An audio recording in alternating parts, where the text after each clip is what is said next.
2500 సంవత్సరాల క్రితం రాసిన ఒక పాత పుస్తకాన్ని ఎవరైనా మన చేతిలో పెట్టి ఇందులో ఆధునిక జీవితంలో మనమెదుర్కొనే ఆందోళన, ప్రోక్రాస్టినేషన్, ఇంకా ఈ స్మార్ట్‌ఫోన్ అడిక్షన్ వీటన్నింటికీ పక్కా సొల్యూషన్ ఉంది అని చెప్తే బహుశా అదొక పెద్ద జోక్ అనుకుంటాం కదా! అవును, ఖచ్చితంగా. ఎందుకంటే తత్వశాస్త్రమనగానే మనకు ఎక్కడో అడవుల్లో కూర్చుని తపస్సు చేసుకునేవాళ్ల కోసం రాసిన రూల్స్ అనే ఫీలింగ్ ఉంటుంది. ఎగ్జాక్ట్లీ. కానీ బౌద్ధ వాంగ్మయంలో చాలా ఫేమస్ అయిన ధమ్మపదంలోని 20వ అధ్యాయమైన మగ్గవగ్గ ఆ మూసను పూర్తిగా బద్దలు కొడుతుంది. మగ్గవగ్గ అంటే మార్గం. ఈరోజు మన ఈ లోతైన విశ్లేషణలో మన మిషన్ ఏంటంటే, ఈ అధ్యాయంలో ఏదో సైద్ధాంతిక ప్రవచనం కాదు, నేటి ఉరుకులు పరుగుల దైనందిన జీవితానికి సరిపోయే ఒక స్పష్టమైన లైఫ్ మాన్యుయల్ అని డీకోడ్ చేయడం. కరెక్ట్. డాక్టర్ ఎస్ రాధాకృష్ణన్ గారి వ్యాఖ్యానంతో పాటు ఆచార్య బుద్ధరక్షిత గారి అనువాదాలను మనం గమనిస్తే ఈ విషయం చాలా స్పష్టమవుతుంది.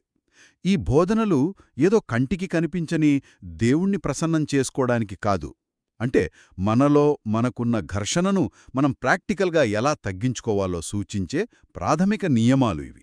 నిజమే. అంటే ఈ అధ్యాయం చదువుతున్నప్పుడు 276వ పద్యం దగ్గర నా ఆలోచనలు ఆగిపోయాయి. నీ ప్రయత్నం నువ్వే చెయ్యాలి, బుద్ధులు కేవలం మార్గాన్ని మాత్రమే చూపిస్తారు అని ఉందందులో. ఇది చదివాక నాకు వెంటనే జిమ్కి వెళ్లటం గుర్తొచ్చింది. ఓ, జిమ్ అనాలజీ. అది ఎలాగో కొంచెం వివరిస్తారా?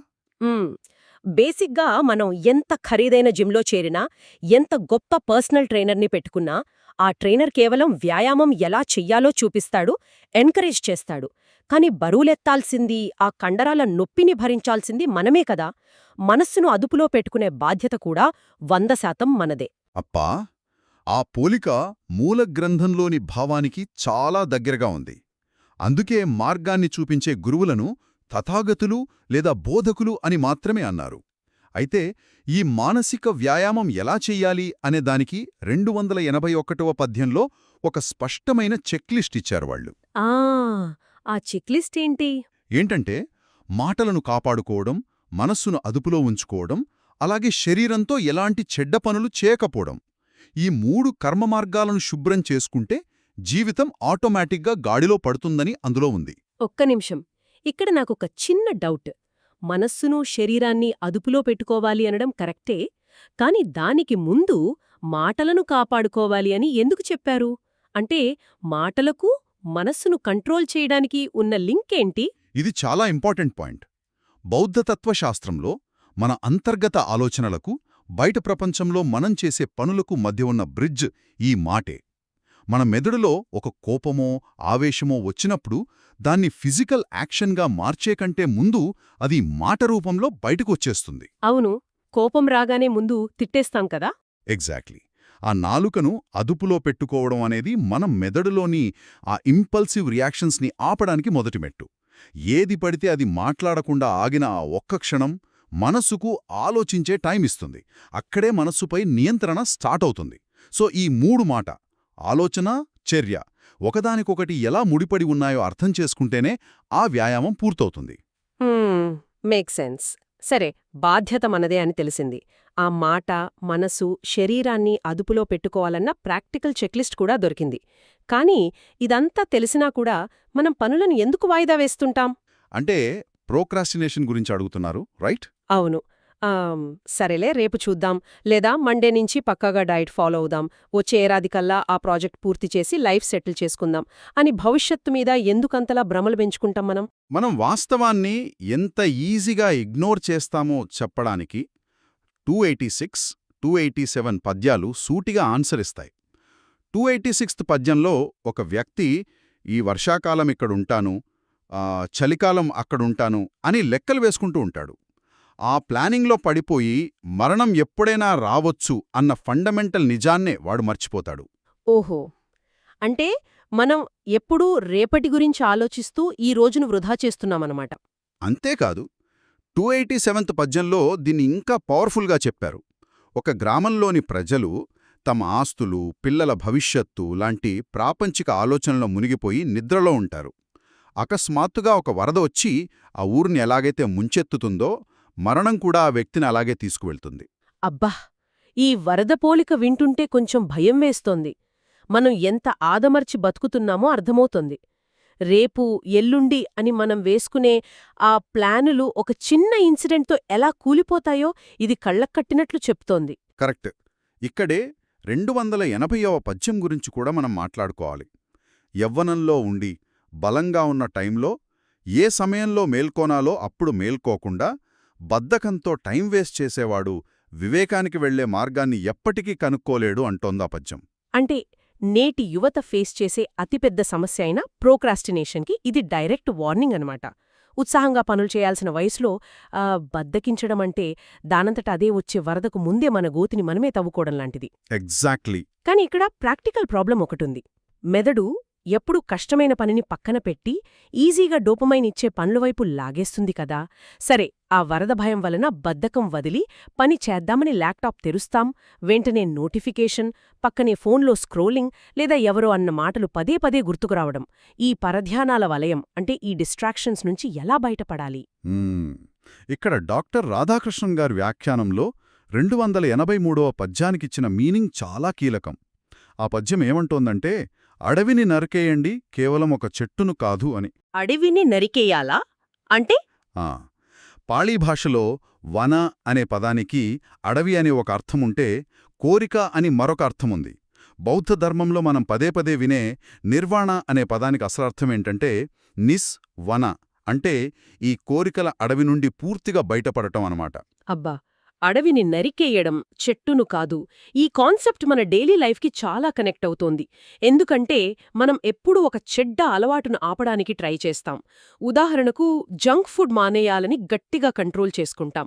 కానీ ఆ ఒత్తిడిని తట్టుకోలేక దానికి బదులుగా సోషల్ మీడియాకు అడిక్ట్ అవుతాం.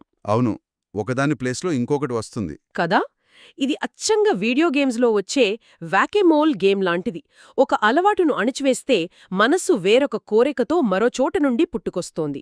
బేసిగ్గా ఆ అలవాట్లకు మూలమైన మన మొత్తం ఆలోచనా విధానాన్ని అంటే ఆ అడవిని మనం మార్చుకోలేదు. కేవలం ఒక చెట్టునే కొట్టాం. పర్ఫెక్ట్గా చెప్పారు. మనం మూల కారణాన్ని వదిలేసి పైపైన కనిపిస్తున్న వాటితో పోరాడుతున్నాం. 284వ పద్యంలో దీన్ని ఎలా చెప్పారంటే, పాలు త్రాగే దూడ తన తల్లితో ఎలా బంధించబడి ఉంటుందో మన మనస్సులో చిన్న కోరిక మిదిగున్నా సరే మనస్సు ఆ ప్రాపంచిక విషయాలకు అలా బంధించబడిపోతుంది అని. ఒక్క నిమిషం, ఇక్కడ నాకొక పెద్ద డౌటొస్తోంది. కోరికల అడవిని పూర్తిగా నరికేయాలి అని చెప్తున్నారు కదా. మరి మన కెరియర్లో ఎదగాలన్న ఆశ, లేదా మంచి ఇల్లు కొనుక్కోవాలన్న లక్ష్యం, ఇవన్నీ కూడా కోరికలే కదా. ఆ అడవిని మొత్తంగా నరికేస్తే మనం ఎలాంటి ఆశయాలు లేని, ఏ పని చెయ్యని ఒక ప్యాసివ్ రోబోట్స్లాగా తయారవుమా? ఇది చాలామందికొచ్చే ప్రాక్టికల్ డౌట్. కానీ అడవిని నరికేయడం అంటే కర్మ చేయడం మానేయడం కాదు. బౌద్ధతత్వంలో పని చేయడం వేరు, ఆ పని ఫలితం పట్ల వ్యామోహం పెంచుకోవడం వేరు. అంటే అంబిషన్కి, టాక్సిక్ డిజైర్కి మధ్య ఉన్న డిఫరెన్స్ అంటారా? ఎగ్జాక్ట్లీ. మీరొక ప్రాజెక్ట్ మీద కష్టపడి పని చేయొచ్చు, అది ఆచరణ. కానీ ఆ ప్రమోషన్ రాకపోతే నా లైఫ్ వేస్ట్ అని రాత్రిపూట నిద్రపోకుండా ఆందోళన చెందడమనేది వ్యామోహం. ఇక్కడ నరికేయమంటున్నది ఆ వ్యామోహాన్ని, మనశ్శాంతిని దూరం చేసే ఆ గుడ్డి ఆరాటాన్ని మాత్రమే. ఆ అడవిని తొలగిస్తే మీరు చేసే పని ఇంకా బెటర్గా, ఎఫెక్టివ్గా ఉంటుంది. రైట్. అంటే మనం పని చెయ్యాలి, కానీ రిజల్ట్ పట్ల ఉన్న గుడ్డి మోహాన్ని వదిలేయాలి. సరే, ఆ అడవిని నరికేయడానికి మనకున్న గొడ్డలేమిటి? ఆ మూలాలను నరికివేయడానికి ఆయుధమెక్కడుంది? ఆ గొడ్డలే ధ్యానం. 282వ పద్యం చాలా క్లియర్గా చెబుతోంది, ధ్యానం వల్లనే మనలో వివేకం పెరుగుతుందని. ఆ ధ్యానం లేకపోతే వివేకం నశిస్తుంది. కాకపోతే ఇక్కడ ధ్యానమంటే కళ్ళు మూసుకొని గంటల తరబడి కూర్చోవడం కాదు. ఇదొక మానసిక సాధన. ఎలాంటి సాధన? ఈ సాధన ద్వారా మనం 3 ప్రధాన సత్యాలను రియలైజ్ అవ్వాలి. పద్యాలు 277 నుండి 279 వరకు వీటిని వివరిస్తాయి. అవి ఏంటంటే, 1 సృష్టించబడినవన్నీ అశాశ్వతమైనవి, 2 సృష్టించబడినవన్నీ దుఃఖకరమైనవి, 3 దేనిలోనూ ఒక స్థిరమైన అస్తిత్వం లేదు, ఏదీ మన స్వంతం కాదు. ఆగండి, ఇక్కడే అసలు సమస్య వస్తుంది. ఈ 3 సత్యాలు వినడానికి చాలా పెసిమిస్టిక్గా అనిపించట్లేదా? అన్నీ అశాశ్వతం, అంతా దుఃఖమని తెలిసాక అసలు రేటు ఉదయం నిద్రలేచి ఆఫీస్కెందుకు వెళ్ళాలి? ఏది నాది కానప్పుడు ఇక దేనికోసం కష్టపడాలి? ఇది మన లైఫ్కి ఆనందాన్ని ఎలా ఇస్తుంది? అంటే పైకి చూస్తే ఇది కొంచెం నిరాశావాదంగానే అనిపిస్తుంది. కానీ డాక్టర్ రాధాకృష్ణన్ గారి వ్యాఖ్యానంలో జర్మన్ తత్వవేత్త మార్టిన్ హైడెగర్ ఆలోచనలను ఇక్కడ మెన్షన్ చేశారు. హైడెగర్ ఏమంటారంటే, మనిషి పడే మానసిక ఆందోళనకు అసలు కారణం మనం వాస్తవానికి ఉనికిలో లేని వాటితో, అంటే నాన్ బీయింగ్తో పోరాడుతూ ఉంటామని. ఉనికిలో లేని వాటితో పోరాడటం అంటే కొంచెం సింపుల్గా అసలొక మంగళవారం ఉదయం ఆఫీస్లో ఈ నాన్ బీయింగ్తో పోరాడటం ఎలా ఉంటుందో ఒక ఎగ్జాంపుల్తో చెబుతారా? తప్పకుండా. బేసిక్గా మీ ఆఫీస్లో రేపు మధ్యాహ్నం ఒక మీటింగ్ ఉందనుకుందాం. అందులో మీ బాస్ మిమ్మల్ని ప్రాజెక్టు గురించి ఏదైనా అంటారేమో అని మీరు ఈరోజు రాత్రంతా నిద్రపోకుండా టెన్షన్ పడుతున్నారు. ఇక్కడ గమనించాల్సిన విషయమేంటంటే, ఆ మీటింగ్ ఇంకా జరగలేదు. అవును, రేపు కదా. ఆ కోపం, ఆ విమర్శ ఇవన్నీ రియాలిటీలో లేవు. అవి కేవలం మీ ఊహల్లో మాత్రమే ఉన్న దెయ్యాలు. లేని ఒక దెయ్యంతో మీరు భయపడుతూ యుద్ధం చేస్తున్నారు. దాన్నే ఉనికిలో లేని వాటితో పోరాడటం అంటారు. ప్రతీదీ మారుతుంది, ఏదీ శాశ్వతం కాదు అని మనం అంగీకరించినప్పుడు, రేపు జరగబోయే ఆ ఊహాజనిత మీటింగ్ గురించి లేదా నిన్న ఎవరో అన్న మాటల గురించి ఆలోచించడం మానేస్తాం కదా. ఓ, ఇప్పుడు లాజిక్ కనెక్ట్ అయింది. అంటే అశాశ్వతం అని తెలుసుకోవడం నిరాశనివ్వదు, ఒక రకమైన ఫ్రీడమ్ని ఇస్తుంది. ఎందుకంటే బాస్ కోపం శాశ్వతం కాదు, ఈ ప్రాజెక్ట్ శాశ్వతం కాదు, చివరికి నా కెరియర్లో వచ్చే కష్టాలు కూడా శాశ్వతం కావు, అంతా మారుతూ ఉంటుంది అన్న ఫ్యాక్ట్ని ఒప్పుకుంటే ఇక ఆ ఇమాజినరీ భయాలను పట్టుకొని వేలాడాల్సిన అవసరమే లేదు. అబ్సల్యూట్లీ. మన బాధంతా ఆ మారుతున్న విషయాలను శాశ్వతమని భ్రమపడి వాటిని గట్టిగా పట్టుకోవడం వల్లే వస్తోంది. ప్రపంచాన్ని ఒక నీటి బుడగలాగా చూడగలిగితే ఆఫీసు పాలిటిక్స్, చిన్న చిన్న ఈగో సమస్యలన్నీ ఎంత మీనింగ్లెస్సో తెలిసిపోతాయి. ఆ అశాశ్వతాన్ని యాక్సెప్ట్ చేసిన క్షణంలో వచ్చేది డిప్రెషన్ కాదు, చాలా గొప్ప రిలీఫ్. అప్పుడే మనం అనవసరమైన టెన్షన్ పక్కన పెట్టి ప్రశాంతంగా మన పని మనం చేసుకోగలం. లోతైన ఫిలాసఫీ ఉందన్నమాట. ఈనాటి మన లోతైన విశ్లేషణను ఒక్కసారి మనం సమ్మరైజ్ చేస్తే, మొదటిది, జిమ్ ట్రైనర్ లాగా గురువులు దారి మాత్రమే చూపుతారు, మన మాట, మనస్సు, శరీరాన్ని అదుపులో పెట్టుకోవాల్సింది మనమే. రెండవది, ఏ క్షణానైనా రాగల వరదలాంటి పరిస్థితులను గుర్తుంచుకుని ప్రోక్రాస్టినేషన్ పక్కన పెట్టి ప్రెజెంట్లో బతకాలి. అవును. మూడవది, పైపైన అలవాట్లను మార్చుకోవడం కాదు, ఏకంగా ఆ కోలికల అడవినే నరికెయ్యాలి. అంటే మన లక్ష్యాలను కాదు, వాటిపై ఉన్న వ్యామోహాన్ని వదులుకోవాలి. చివరిగా, ఏదీ శాశ్వతం కాదు అన్న సత్యాన్ని యాక్సెప్ట్ చేస్తే భయాలన్నీ మాయమైపోయి నిజమైన స్వేచ్ఛ వస్తుంది. నిజమే. ఇవన్నీ ప్రతి క్షణం అలర్ట్గా ఉంటూ డైలీ లైఫ్లో ఆచరించాల్సిన సూత్రాలు.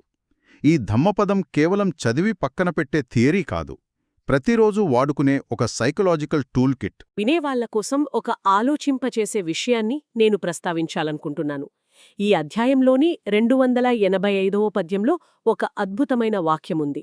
ఏంటంటే, శరదృతువులో వికసించిన తామర పువ్వును చేతితో తుంచేసినట్లు మీమీదే మీకున్న వ్యామోహాన్ని తుంచేయండి అని. చాలా డీప్ మీనింగ్ ఉన్న లైన్ ఇది. అవును కదా. మోడర్న్ సైకాలజీ, నేటి సెల్ఫ్ హెల్ప్ పుస్తకాలు ఎప్పుడు ఏం చెప్తాయి? నిన్ను నువ్వు ప్రేమించుకో, నీకంటూ ఒక ఐడెంటిటీని నిర్మించుకో అని. కాని ఈ ప్రాచీన జ్ఞానం మాత్రం పూర్తి ఆపోజిట్ మార్గాన్ని చూపిస్తోంది. ఆ నేను అనే ఐడెంటిటీని, మనపై మనకున్న ఆ అతిప్రేమను ఒక పువ్వును తుంచినట్లు సున్నితంగా పక్కన పెడితేనే అసలైన ప్రశాంతత వస్తోందని చెబుతోంది. కరెక్ట్. సో ఈ సరికొత్త ఆలోచనతో నేటి మన విశ్లేషణను ముగిద్దాం. ఆధునిక ప్రపంచపు ఒత్తిళ్ల మధ్య మనలోని ఆ నేను అనే పువ్వును ఎలా తుంచేయాలి అన్నది ఎవరికివారు ఆలోచించుకోవాల్సిన సమయమిది. మరో ఆసక్తికరమైన టాపిక్తో మళ్ళీ కలుద్దాం.